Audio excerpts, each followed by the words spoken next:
Brandon Benefield, Gerard Bonner, and Diana Michelle.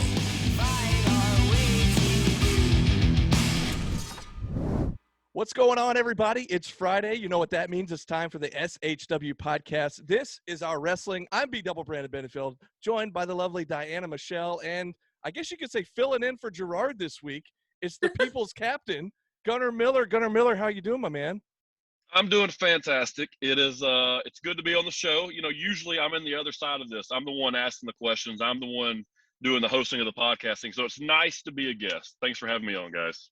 Well, it's good to Absolutely. have you. I mean, we don't get to talk much at the show, so it's good to kind of chill a minute and converse a little bit.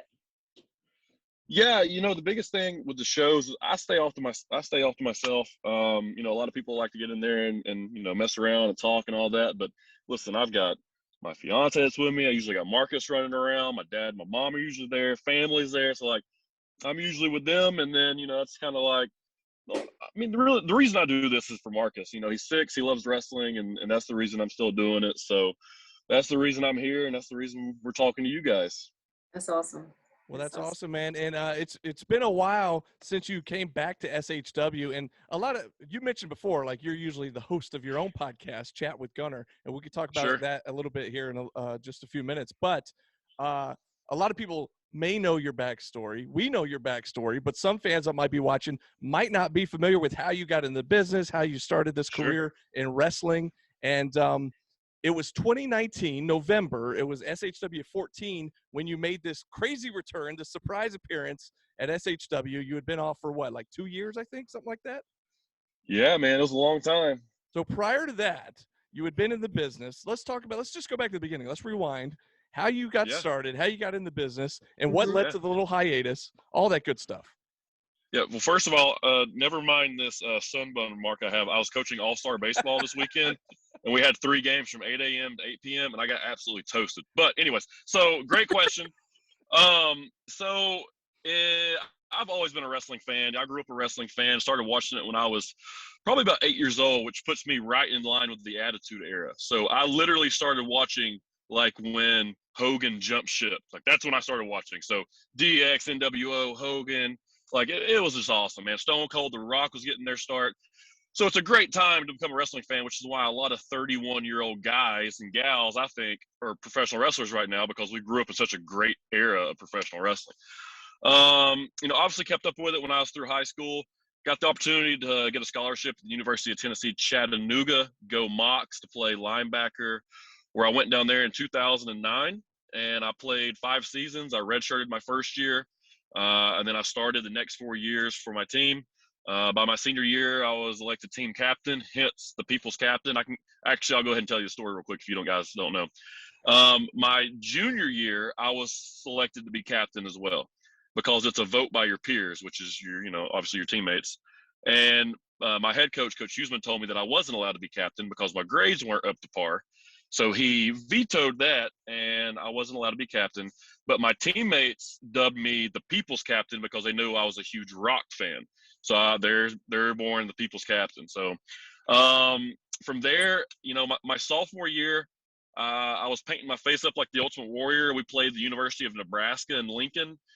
First game of the season, 97,000 people, sellout. And the Ultimate Warrior saw an article that was written after the game where I had referenced him in the article about the reason why I painted my face. And he hit me up on Facebook, and then he went and found this video where I had power clean 355 and set our school record for power clean at the time, which is still the record right now for linebackers. And he just referenced that, tweeted me, we started talking, and then he asked me for my number. I was like, maybe I'm getting like catfished. I don't even know if this is a real thing. Right. And then I'll be damned, man. Ultimate Warrior called me one day. It was like a number from like somewhere in Arizona, New Mexico. Can't remember. I was sitting in the dorm room with my buddies, and I was like, hey, I got this random number. I'm going to answer it.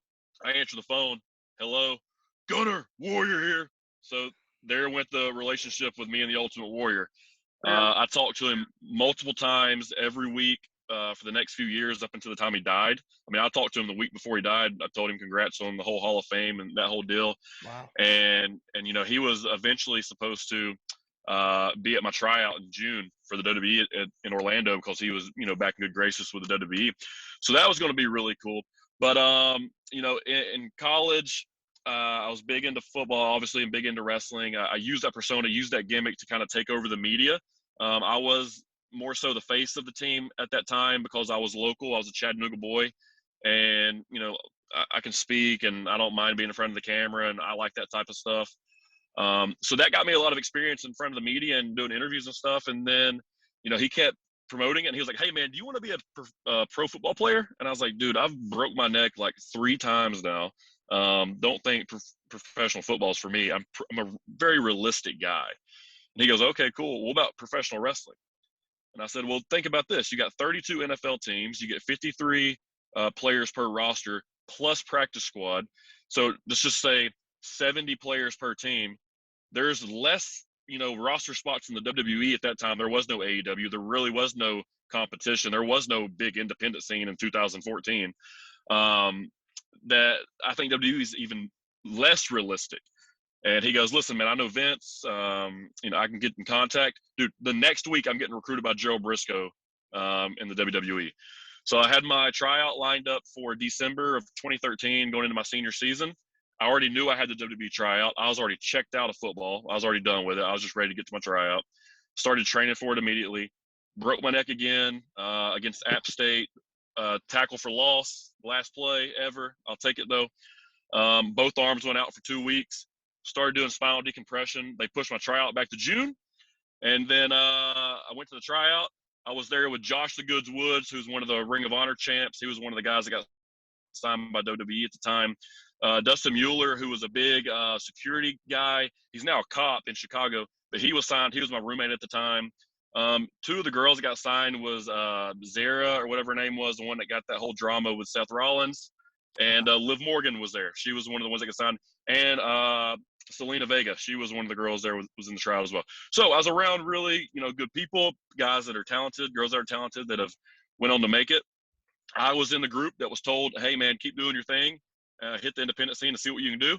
So I immediately hit the independent scene. I had my first match that next Saturday when I got back from that, and I started doing it, every week. And from there, hit the road, man. I was working for Empire Pro Wrestling in Chattanooga or Rossville, which got a lot of good experience working with guys like Ace Rockwell, Sean Tempers, Dan Wilson, Rev, Tank, Drew, Andy, who's always at the shows selling the toys. Fantastic booker, man. If anybody could talk him into doing it, it'd be great for wrestling. I know he's not going to.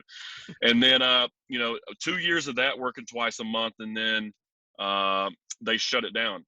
But I was starting to kind of find my groove, and then Dan put me in contact with Jeff G. Bailey, and then I started hitting the Georgia scene. Then I started doing Anarchy, PCW, and then there comes the wrestling scene, and then from there it just started, started rolling up. The snowball started accumulating, and Scenic City, when I wrestled Joey Lynch, was probably my turning point of when everybody started to take notice a little bit. Oh, okay, he can do a little bit more than just be a big guy in the ring. He can actually go a little bit. And then I started taking some more bookings.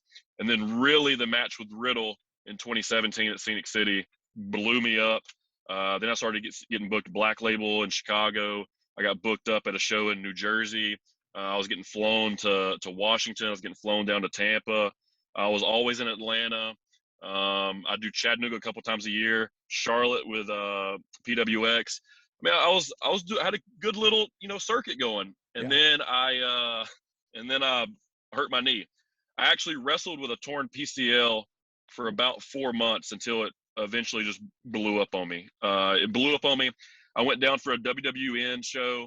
I think it was WWN, whoever the Evolve, lower tier Evolve show. I went down there, did a show. And then I flew back to get to Cornelia for Anarchy the next day, and the elevation blew my knee up. I don't know what it was. I don't know why that happened at that time. So I get there. I'm supposed to have like a match. They're like, "No match. We're going to turn you babyface. It's time for that." Fine. I've been a heel for 4 years in Georgia. Finally turned me babyface. Crowd blows up at Anarchy. Last time I ever been there because my knee blew up, and that was when I made the announcement the next day that, hey, I can't do this. I had a 3-match weekend coming up that following weekend, and that Sunday was going to be against Jeff Cobb. That was going to be a really big match for me. He was doing New Japan stuff, and then all this happened. Well, the next question probably I mean, I could probably let you guys talk and ask questions. But the next question is, I'm just telling you this is what you guys Yeah. want to know. So like, it just kind of gets it out of the way. So after that was over, I had time off. Since I was 4 years old, I've never had a break. Every weekend, I've been doing all-stars, baseball, football, basketball, training, working out, all the way up through high school, doing that whole thing. I played baseball and football, and then in the winters, I always worked out. And then when I got to college, it was always, work out all year round, because college football is a job. People can make a joke out of all they want and say college football is a job, man. And then when I got done, I was pro wrestling. I was training. I was doing it. I was, literally, I was working logistics. I'm in logistics. We can talk about that too. But I was working at a company called Lipsy Logistics because they allowed me to do pro wrestling, because the president of the company is phenomenal, and I love him. Great man, great mentor of mine. And he would let me travel. So I would work, 40 to 60 hours a week in logistics, a very high pressure industry, as a broker. And then I would usually wrestle locally on Thursday, and then I'd start traveling on Friday. I'd travel till Sunday. I'd usually get home early Monday morning, like 5, 6 o'clock Monday morning. And then I would just go straight to the gym, straight to work. And I would start it over again. I did that for 4 years. And I was really, really trying to make this. Like I was put in Pro Wrestling Illustrated in 2018 in the June issue as the one to watch. Every person that has been listed in that article as the one to watch has signed to a major promotion, I think, ever in the history of PWI, except for me, because that's when my knee blew up, and that article was actually written right before it happened, even though I was wrestling while it was happening. Wow. And then for the first time ever in my life, I had downtime. I had nothing to do. I was sitting in my apartment. I was living alone. I was just working out a little bit, just trying to keep from hurting. And then I realized, what is all this, man? Like, what have I been doing? Like, I'm almost, at that time, I guess I was 26, 27 years old. And I was like, what am I doing, man? Like, I'm just kind of, doing whatever people want me to do, traveling to all these cities. I'm not making any money. I'm losing money. Like, I made money in my job, so I was able to travel to these places and do the things. But I don't travel with people. Not that I'm mean or anything. I mean, I don't think anybody's ever said that I've been mean to them at the show. I'm a loner. To be as, like pro wrestling I am, and the sales guy that I am, I'm an introvert, man. Like when I'm not having to be on, I don't want to be on. I don't want to have to be pretending to be whatever I need to be, like in a car ride for 8 hours. I just want to listen to an audiobook or a podcast and chill. So I traveled a lot on my own, or I traveled with my dad. And then when I didn't have that, it was just a lot of working out on my own. And then I started looking at Twitter, and then I started seeing what all these guys were posting, and I know what everybody's talking about in the locker rooms. And I'm like, well, maybe I should just say some of the things that people are talking about in the locker rooms and see what happens. Well, that backfired. I started, I did it as a joke. I literally tweeted this one thing. And if I had my old Twitter, we could pull this up. I tweeted, I said, I'm about to piss a lot of people off, but this is all a work and a joke. And then I started saying everything. And it did. It pissed everybody off. Probably the one that pissed the most people off first, and nobody really knows about, is I said that,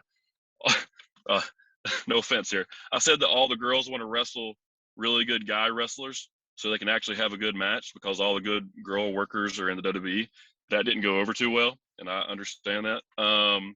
But other than that, it was all just kind of for fun. And like all these guys were like talking about how they were teaching people how to be wrestlers and teaching people behind the scenes and all this stuff and giving people advice on Twitter. I was just doing the opposite as a parody, and everybody took it real serious. And that was like the beginning of the downturn of, I guess, my perception in everything. But that kind of catches us up to almost going into Southern Honor. If you guys have any questions about the main controversy, I guess that was coming up, which is the whole Marco stunt deal.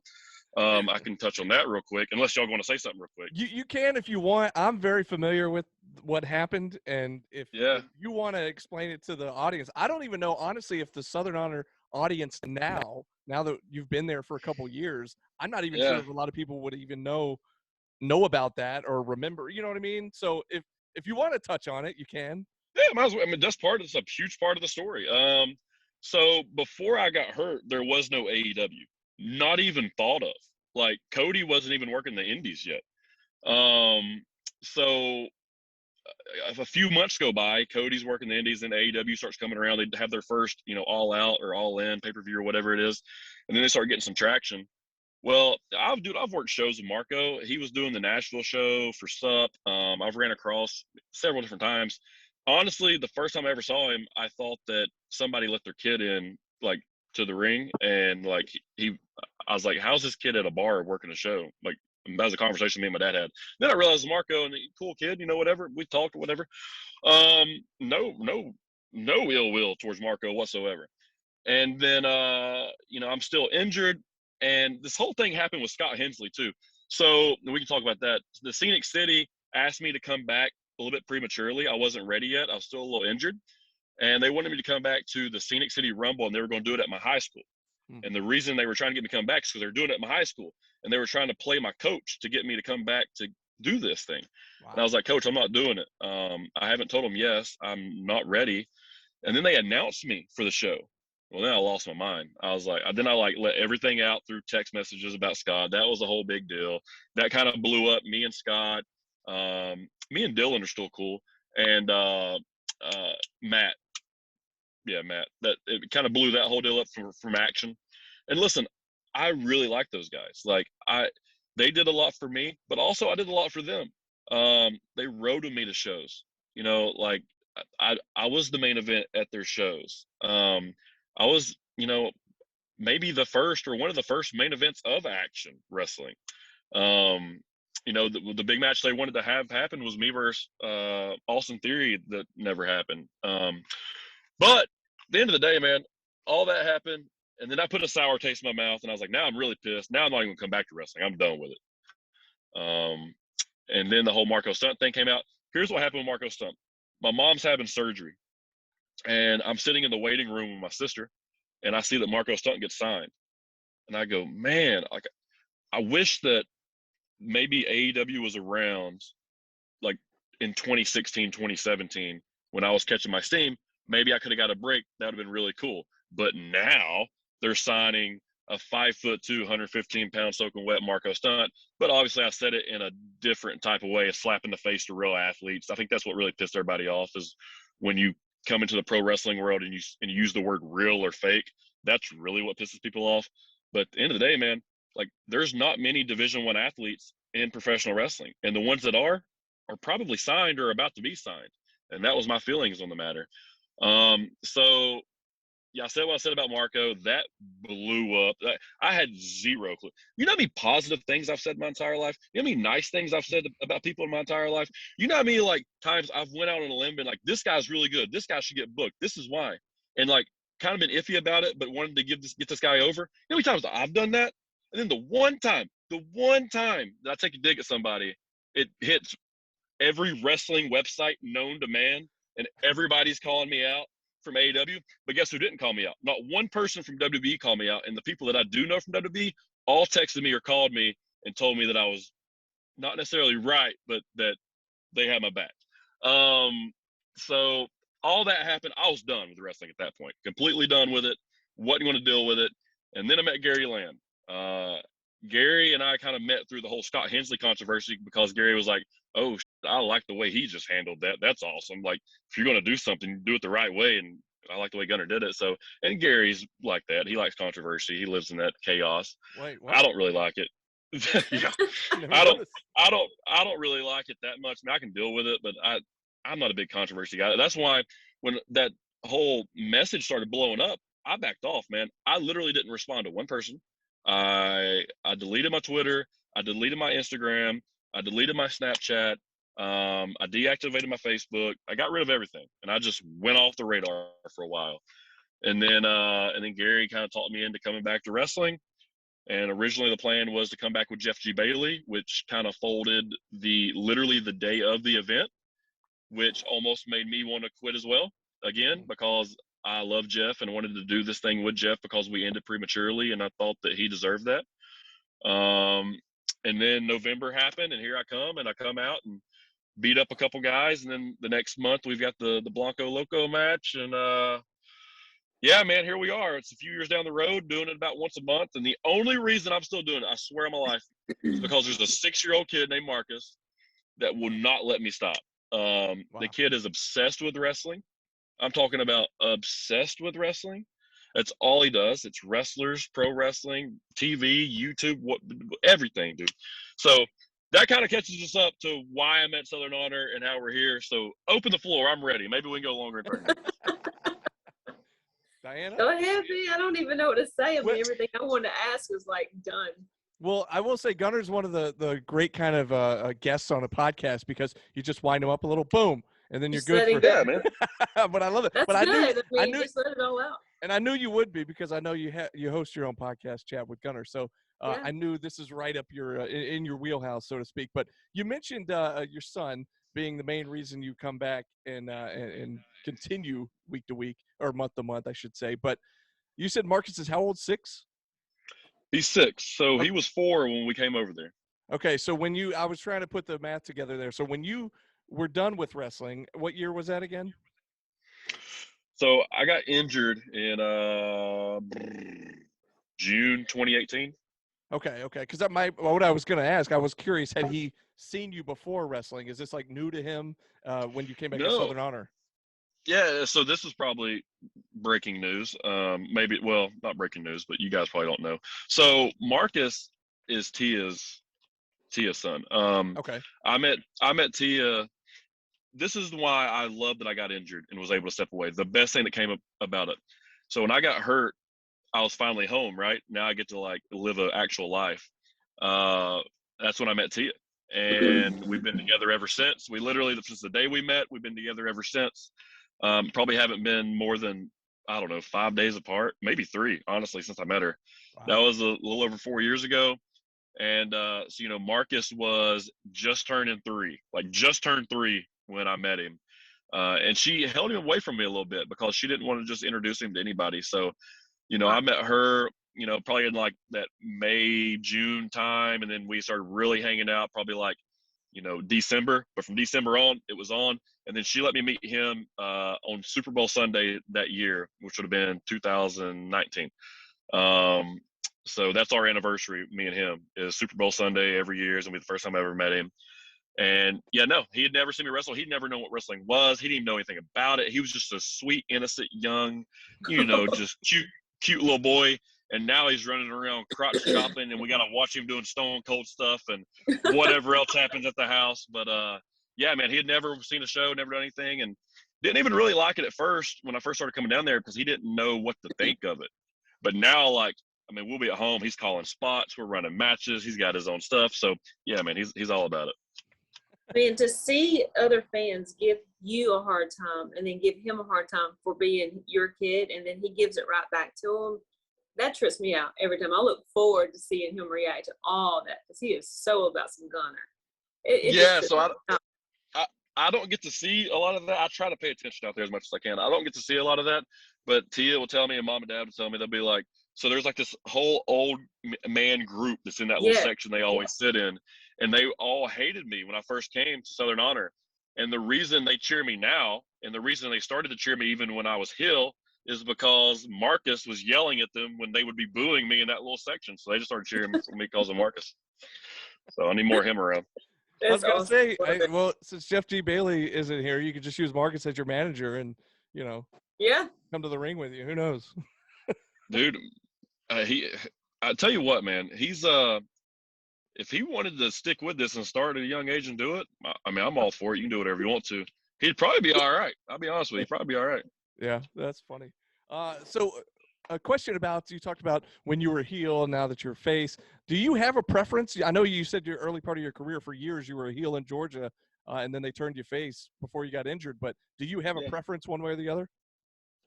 Oh, man, it's extremely easy for me to come across as a heel. And, I'm an extremely nice guy. I guess I say in the real world, I'm a really nice, I'll do anything for anybody. I'll go out of my way to, do whatever I need to do to help someone who's in need, or to make somebody feel a bit better, or try to bring some positivity to somebody's life, or just send a message like, hey man, what's up? You good?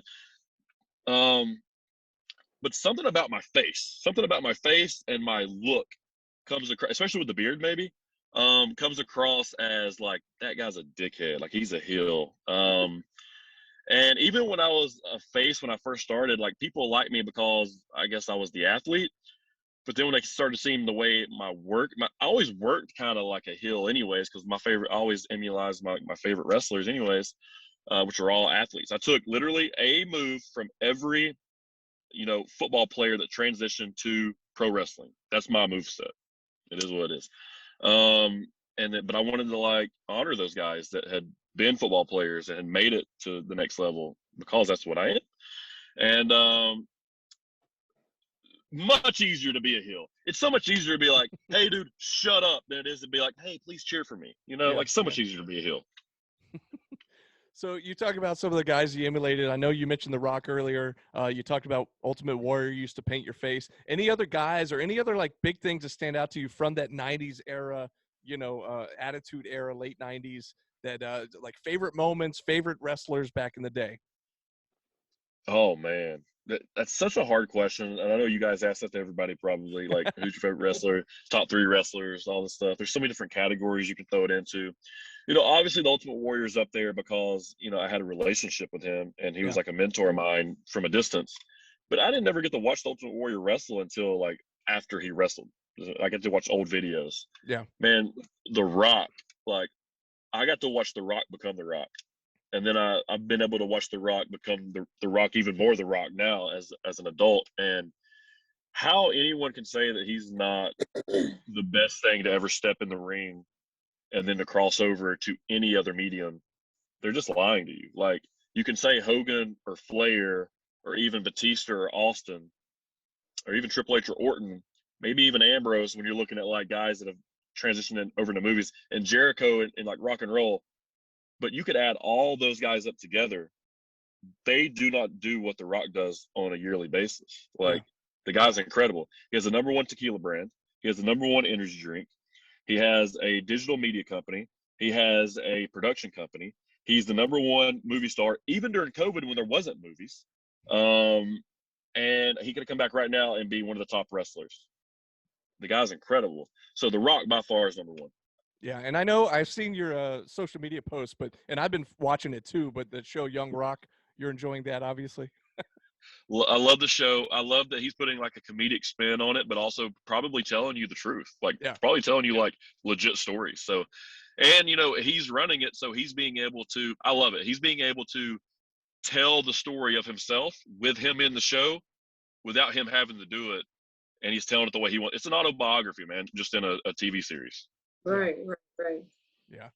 Man, I tell you what, it's been so much fun to have you on here. And we could go on for days and days talking to you about all these stories about your past and coming through the wrestling business. But before we let you go, because I know we're about to run out of time here, you've got a big match coming up that you set the stipulation for at SHW 40 on June 10th. Now, I'm going to tell you, I guess it was a few months ago, I think you had come out and you said that you basically put down deathmatch wrestling. You're not a big fan. If people are, then that's their thing, whatever. But it's Southern Honor Wrestling. That's not really what we do here. And I got to be honest, I'm not that big into deathmatch wrestling either. And I know a lot of people are. Sure. So it's no shade to them. But all of a sudden, you come out last month, and now you're going to give Tank a deathmatch. Like, what made you decide that you wanted to I don't know. I don't want to say you gave in, but I don't know what happened there. Like, you all of a sudden decided. Wait, first, have you ever done a deathmatch before? Okay. Yes, on paper, but no. Do y'all know who Brad Cash is? Yes. Y'all heard of Brad Cash? All right, so I did a death match with Brad Cash at Anarchy that wasn't really a death match. Like there was no it was a hardcore match, put it that way. Okay. And it was, so the heat was out, so it was freezing cold in that building, like literally like 20 degrees. Surprise! I refused to wear, like, I wore a jacket to the ring. I was like, it is way too cold. No, I'm wearing a hoodie to this ring, and I wrestled in a hoodie. So I did one with him, and I had a real big like no holds barred match, the last show ever at Empire, that dealt with like some thumbtacks and tables and walls and stuff like that, but not what you would call a death match. So here's my thoughts on that. I think and I hope this goes everywhere to every single deathmatch wrestler. I don't give a shit. I think it is completely stupid to get into the ring with someone and try to hurt them for real. All right, take away all the theatrics of professional wrestling and whatever it is. Like, our job in pro wrestling is to get in a ring and tell a story and to take care of the person that we're in the ring with. That's our number one job. Nothing else matters. If you get the crowd into it, that's a plus. If you get over, that's a plus. If you get your story over, that's a plus. But the number one responsibility as a professional wrestler or a sports entertainer, whatever you want to call it, is to take care of the person that you're in the ring with. Number one deal. So this deathmatch wrestling, I think, makes it a lot harder on people. Now, obviously, I know that some of the guys taking the stuff are wanting to do this and they're wanting to gig and they're wanting to do all this stuff to get that reaction, and that's cool. But it's the ones that I have a problem with that go in there and actually try to hurt people. I know that it's happened. I've seen videos of it happening, and I promise you it would not happen with me. And I would give anything in my life for someone to get in the ring and try to hurt me. I would give anything for that to happen. Now, to get off that subject, Tank is a legend when it comes to deathmatch wrestling. I love Tank. Yeah, we're having our differences right now at Southern Honor, but Tank and Rev, love those guys, came up and wrestling with those guys, have traveled with those guys. I've mentioned that several times in promos. Tank retired. I was at Tank's retirement match. He got beat by Matt Riddle, and then I got beat by Matt Riddle on the next night, and I was there. I saw that. I thought that was really going to be his farewell. And then he comes back for a couple of things, and then he's kind of blowing up again right now in deathmatch wrestling, taking some shows up north and all these different places. And deathmatch wrestling is becoming like the punk rock version of pro wrestling right now. They have this niche audience. It's like 1,000 people worldwide. I'm sure it's more than that. It's like 1,000 people worldwide that are just die hard about this. And they'll do whatever it is. I'm just not a fan. One, I don't like bleeding. Two, I don't like scars anymore. I've got enough scars. Look at so this finger is my ring finger. Like the thing's been broke since it's all messed up from football. I got scars all over my head from stuff. I've been, busted open the hard way, not on accident, more than I have been gigging and stuff. So I'm just not a fan. I don't like hurting myself. Like, if you're like, hey, Gunner, ride this bicycle down the road, I'd be like, no, I might fall off. I don't want to ride that bicycle down the road. I don't like getting hurt. So yeah, just not like that. And then I think Tank is at a point in his career where he's wrestling some guys that aren't able to give him their best or get the best out of him. And as a friend of him, as a guy that loves that man and respects that man, he's our Undertaker. I want to give him the best possible match, fight, death match, whatever it is that he can possibly have at this point in his career. Mm-hmm. And I'm confident enough in my ability to know that I can do that. And then you throw in the story, and I'm being very, I'm not even playing the story right now. This is very important to me. I don't a lot of things don't motivate me anymore. I do a lot of this because Marcus is young and I want him to, enjoy it. I don't even know if this is a match I want him to be at. Yeah. I haven't decided yet. We haven't talked about that. Because this is going to be the I don't want to hype it up too much and it not deliver, but I know it's going to. This will be the craziest thing that Southern Honor has ever seen. I don't do something and do it half-ass. I'm not going to say I'm going to do a death match and I'm going to do a hardcore match. If we're going to do a death match, we're going to do a death match. And I'm going to give Tank all the death matches I know. For this I don't watch film anymore on wrestling. This whole month, all I've been doing is watching deathmatch wrestling. Wow. All I've been doing is watching all of Tank stuff. All I've been doing is watching old Cactus Jack stuff, old Terry Funk stuff. I ain't worried about these new deathmatch wrestlers that are $150 pounds going around hitting people with light bulbs. I'm talking about legit badasses that have been doing this for a long time, like King of the Deathmatch, that type of stuff. I've been watching those guys, and I want to honor them. When I do things, I want to honor people. It's professional wrestling is only here because of the people that came before us. And right. A lot of guys got to quit worrying about how many views and followers and likes and opportunities and dark matches and getting signed and all this stuff. Dude, honor the people that came before you every time you step in that ring. That's it. That's all it is. And for me, this time I get to honor deathmatch wrestlers. I'm not talking about these new age deathmatch wrestlers that are doing it cool because it's trendy. I'm talking about the legends of deathmatch wrestling. And Tank is a legend of deathmatch wrestling. Now let's get into the story. So Tank wants to beat me up. Rev wants to get involved. These guys want to come in. They want to ruin my whole deal at Southern Honor. I've had numerous title shots. I probably have the most title losses in Southern Honor history. I don't know if there's a stat for that. You guys should look that up. GB's better with the stats, and He definitely would be able to tell you. I thought that was the case, but I didn't really want to bring it up. I thought maybe it was a sore subject. So I've probably had the most title losses at Southern Honor. Now, I don't necessarily think I'm at a point in my career where I have to have a belt to get anything that I do over. Not to be cocky about that, but just listen to the reaction of the crowd. Now, if I needed the belt, I would say I do, but I don't think I do at this point. So I can just have really cool stories, and that's the best part of my match. Like the whole thing with Corey, that was a year, but we played off of it for like 2 years, and then we have a really good match. Same thing with Tank. We've been doing this now for like 4, 5, 6 months. I mean, all the way back to the Rumble Jack, maybe 8, 10 months. So I mean, this is almost a year about to get a little bit of payoff right here, and I think that it's really good. I think that the match is going to be awesome. I think that some of the young kids might get a little nervous about it. I'd maybe keep them at home. But I think if you want to see a really good main event that is different, that you'll never see ever again in the history of Southern Honor Wrestling, you should come out to the show this month. Maybe that's why it's on a different Friday. Maybe, everything's making it make sense that it's going to be a big deal. I hope a lot of people show up. I'm going to give it my all. And I'm going to give it my all because I love the Southern Honor crowd. Whether they cheer me or boo me, whatever they're doing is what they're supposed to be doing, and I appreciate that.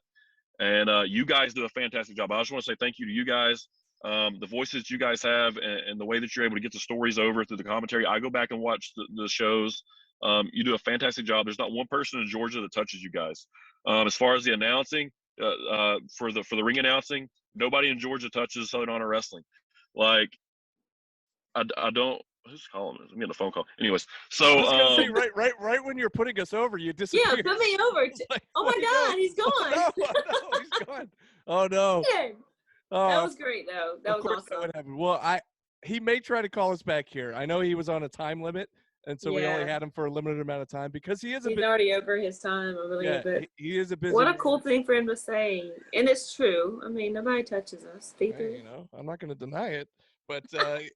No, that was awesome to have him on here. He may jump back in. I'm not sure. But if not, it was cool to hear from him because, like you said, I mean, we briefly chit chat at the shows, and like he even mentioned, like he's honestly, when I see him there, it's usually right before showtime, and I'm just able to say, "Hey, Gunner, what's your weight tonight?" And it's like he hollers, and it's like, "Damn, that's it." Yeah. So I don't actually get to. Yeah, and he shows up with his family. Usually, like maybe it's his parents or Marcus or Tia show up with him. Then he's usually kind of hanging with them. So it's cool to actually have an actual extended conversation with him, right? And get a little backstory from story time with Gunner. Basically, that was pretty.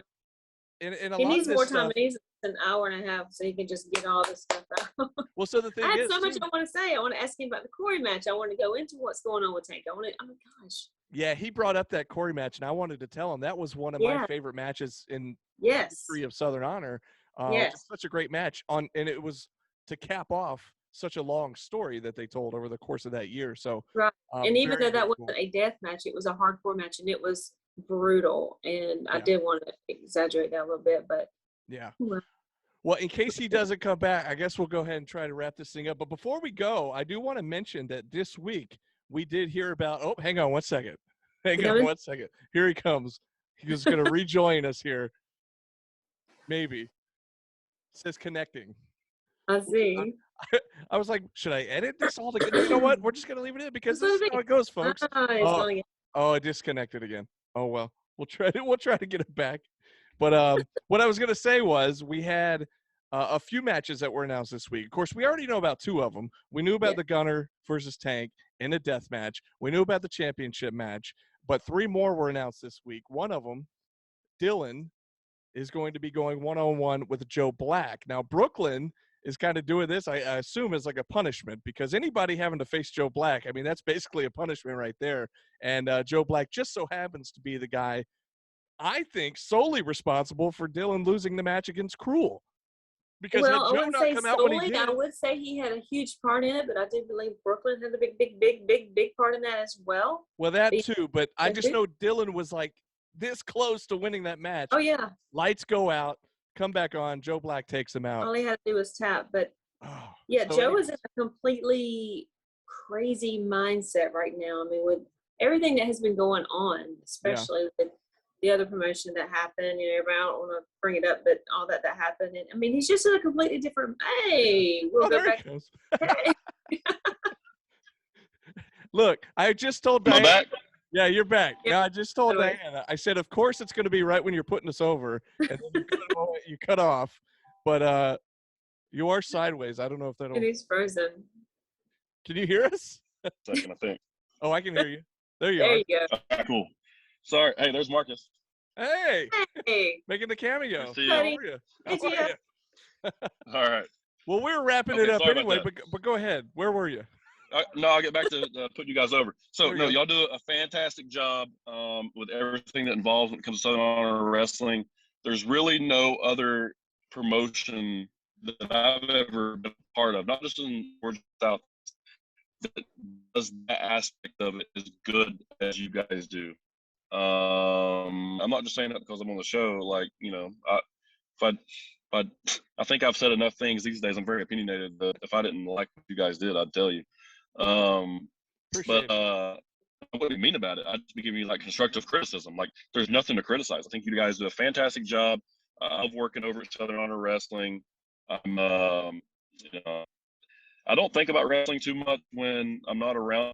But when I'm around, I always tell. Whew, we're trying, folks.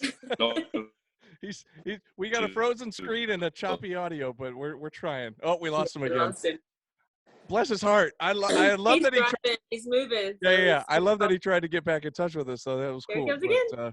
We'll maybe we'll see. All right, we back. I'm so sorry. If we want to do this again, I can do this again tomorrow. You're good. You're good. This is real life, man. Okay. This is real life. This is real life, dude. This is the life of having to, you know, work full time, run around with a kiddo. He's been with me all day at work too, by the way. So, because school's out, and all-star baseballs and kindergarten, man, it's crazy these days. But anyways, so like I was saying about, like, I always feel like I don't really think about wrestling anymore other than when I do it. But when I get there, man, the whole ride home, I'm always like, man, I love this. I really do love this. I love being in the ring. I love being in there with the crowd. And, you know, I love just walking over to y'all's table and just giving you fist bumps, you know, as the match is over, or like as the match is starting or whatever it might be. So, you know, it's been around. You know, I can go on for days. Job you guys do, but I'll shut up. Well, look, because I know we were running short on time anyway, and it's getting a little choppy as it is. But I do want to just thank you for coming on with us. Yes. And we'll wrap it up here. But thanks for coming on, and we look forward to seeing you on June 10th, SHW 40, and we'll see the crazy match coming up with Tank. Hey, check this out. How about, since this was a bust, other than the first few minutes of me talking the entire time, how about we get you guys on Chat with Gunner, and hopefully we can work out a little radio static and have a good show, and we can interview you guys. Hey, that works for me, man. I love it. Sure. All right. We'll figure it out. All right. Well, hey, appreciate you guys having me on. Yes, sir. Right, Thank man, you. Thanks. Bye, y'all. Have a good night. Yep, you too. Bye. Well, there you go, folks. That's how we do it here. We're keeping it real. This is real life, folks. Sometimes it's remiss, you know. You never know. It is what it is. I mean, I could be yelling at my kid for turning the air conditioner on high. I usually look forward to hearing Owen in the background, either sneezing or dropping something or something going on. He's been doing more than sneezing today, and I've threatened his life. Oh, coming out the other end, eh? Thank you. Anyways. I mean, it was his last day of school. He's just chilling right now. Hey, you know what? You got to let loose. Finally relax. School's out for the summer. That's right. Well, there you go. Well, thanks again to Gunner for joining us. I know he was, like we said, he's very busy, and it's all, you know, it happens. Technical issues. We're in the COVID era where it's like everybody's on Zoom. Everybody freezes up from time to time. It gets a little glitchy here and there, but it's all good. We got a lot of great He stuff. him taking the time out though, because he had a lot of Yeah. information, a lot of. I mean, I didn't know a lot of that stuff, and I mean, I heard some Yeah. things, but I didn't know exactly what had happened. And I mean, it's good I didn't have to ask. So. Well, there you go. Yeah, very cool for him to come on. And I am still, like I told him, and we've talked about this before off air, Diana, with Gerard. I just still cannot believe that he challenged Tank to a death match. That just blows my I'm mind. telling you, we didn't get to get into it too much, but I think he's got plans. He's got something up his sleeve. And like you said, he's wanting to pay I guess homage to the ones who came before, and those deathmatch guys were.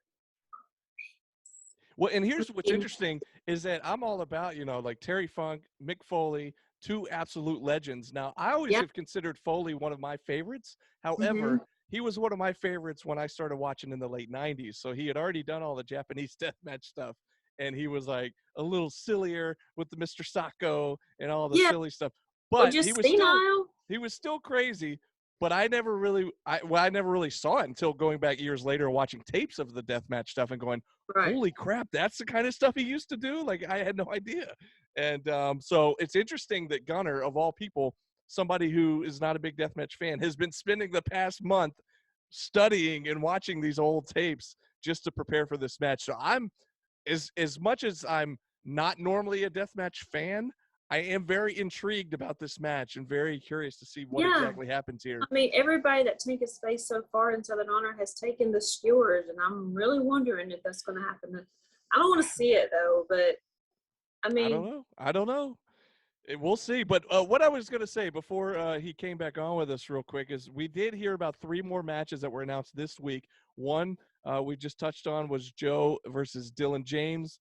And that's going to be a great match. Dylan's got revenge on his mind. I feel like Brooklyn put him in this match almost as like a punishment because she said, and we saw it on social media, she's not going to fire him, but her goal now is to make his life miserable.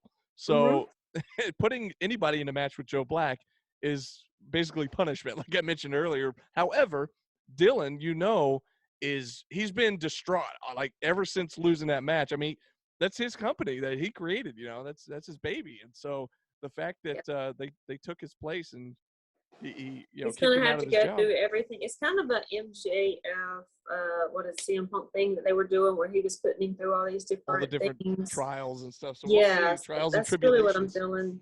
Yeah, so we'll see what happens here. I don't know, but I know Dylan will have revenge on the mind because, like I said, Joe Black, you're right, not solely responsible. However, a big reason why Dylan lost that match, I feel like. So he's got revenge in mind, and we'll see what happens. But another match that was announced was a match we've seen before, but it's been the seeds of this feud have been brewing for the last few months, and it's Carly Bravo, which this is becoming the Carly Bravo show. If you ask really him, is. CBS. And if you ask a bunch of people, I like that shirt, by the way, the Carly Bravo show shirt. Hadn't gotten one yet. However, and Jordan Kingsley, SHW Day One, and these two, they've already put on some great shows before, but now they're going to be having another match again.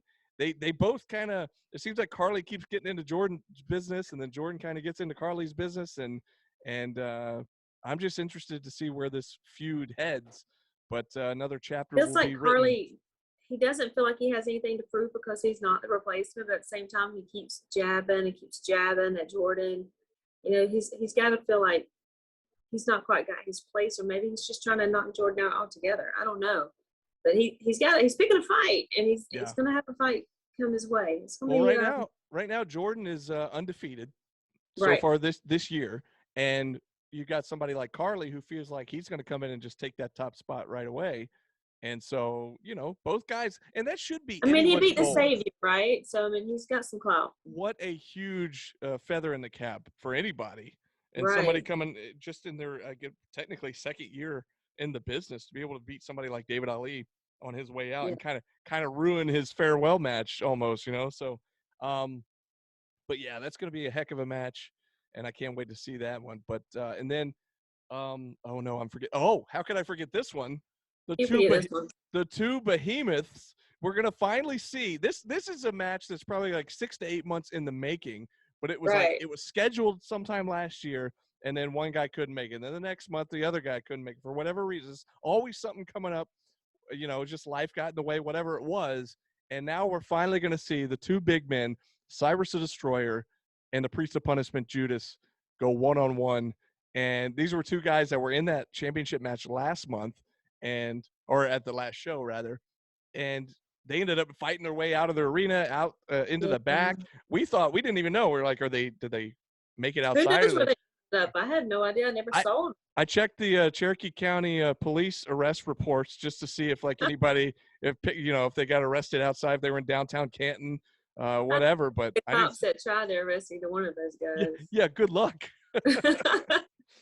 Oh man, so I don't. That's just. So you think they're going to keep it in the ring this time? I don't know. But I mean, whatever they do, I hope the ring is reinforced, just like last month. I hope it was reinforced because you got two guys that size going at it. It's like two big bulls. I mean, if you're in the crowd, I suggest that you stay light on your feet because you never know. Yeah, absolutely. So those are the three big matches announced this week, in addition to the previous two that we already knew. So that's 5 right there. I know there's going to be a couple more probably announced in the next week or so. So keep an eye out on SHW's social media pages for all the announcements and, of course, everything SHW. Hey, by the way, don't forget, I believe it started this past Wednesday and it goes through Monday. It's the Pro Wrestling Tees Memorial Day sale where you can pick up some, take advantage of it and get 20% off on your SHW Pod merchandise, which I'm not wearing, so I can't show it to you. I'm not either. You know what? I'm putting the graphic right here. So yeah, check it out. Use the code Memorial22. Use that code when you check out and get 20% off the SHW merch while you can. Take advantage of it. And hey, if it takes too long to get it, just call up the Savior and see him pick it up for you. He's in Chicago. That's right. David's in Chicago now, so he can go and pick it up so you don't have to get it shipped. And then when he comes back, which the thing is, though, we don't know. Who knows when that's going to be? I don't know what would be quicker, though. No, it's been coming in a somewhat of a timely fashion, but it is what it is. But yeah, don't let that stop you. Go get those. Go get those T-shirts. And but hey, I guess it's going to wrap us up. Now, again, we didn't really touch on it too much other than we said Gunnar was taking GB's place. But GB is taking a vacation week this week, and we hope he's having a good time and having some good family time. But we hope to see him back here next week. And we hope to see all of you back here next week when we return for another great episod of the SHW podcast. I don't know how are we going to end this because I've never done it this way. You're going to do your part and his part. How about that? Oh, no. How about you do your old part and I'll just do his part? That works too. Let's just do that. Hey, we'll see you guys next week. But in the meantime, this has been SHW. This is our wrestling. Is this how he does it? Yeah, something like that. Maybe he'll be proud.